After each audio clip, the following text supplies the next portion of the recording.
This is Optimal Startup Daily, episode 382, Too Many Side Hustle Ideas. Here are 10 questions to help you choose your best option. Part 2 by Nick Loper of SideHustleNation.com.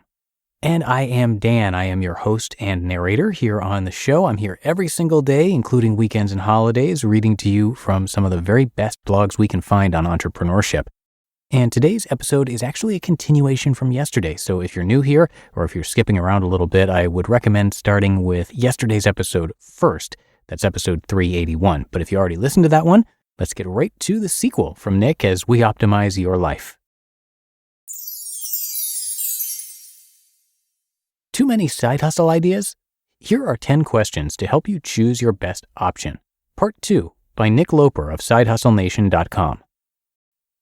Example number 2, evaluating an Amazon FBA opportunity. Now let's run the FBA business through the same set of questions. How excited are you about the idea? Score? 3. There's something inherently exciting and futuristic about listing products on the world's largest store and having Amazon handle all the fulfillment for you. Is there a clear path to your first customers or sales? Score? 2. If you're going the clearance arbitrage route, then this would probably be a 4 since you can see the sales rank in advance, and if you find a fast-moving product, you can almost be assured it will sell as soon as it hits the warehouse. On the private label front, it's a little more of a gamble, and you might need to exercise some marketing muscle to get some customers and reviews to your product. How much time will it realistically take to get off the ground? Score? 2. Although you'll spend some time on product research, negotiating with manufacturers, checking out samples, waiting for a bulk order to arrive, and prepping items for sale, you can be up and running with this business in a matter of weeks, not months or years. How much capital will it realistically take to get off the ground? Score? 1. This is where the private label business loses points against other business models.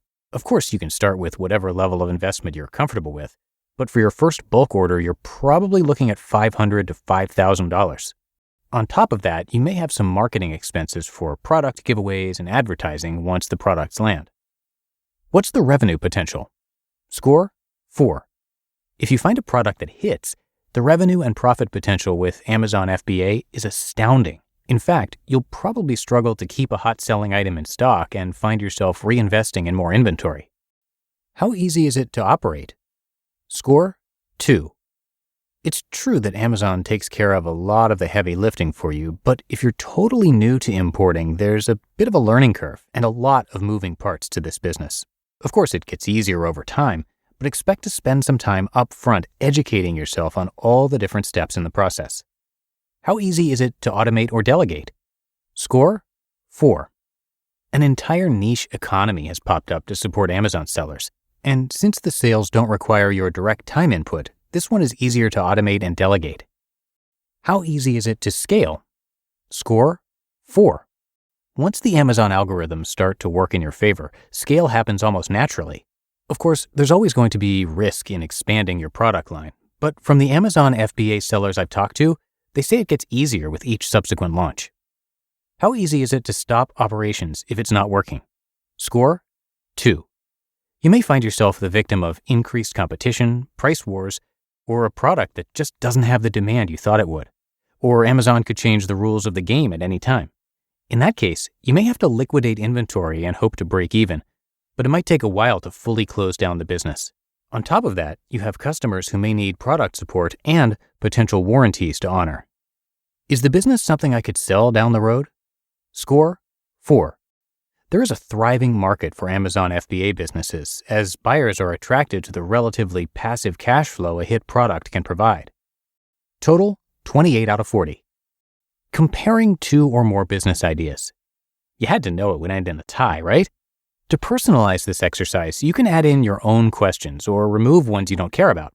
For example, selling or shutting down a business might not be important to you. You can also assign more weight to those questions that are absolutely critical for you. And when you find yourself massaging the numbers to make one idea look more favorable, that's a good sign that's the one you should tackle first anyway. Your turn. The most important thing is to start something.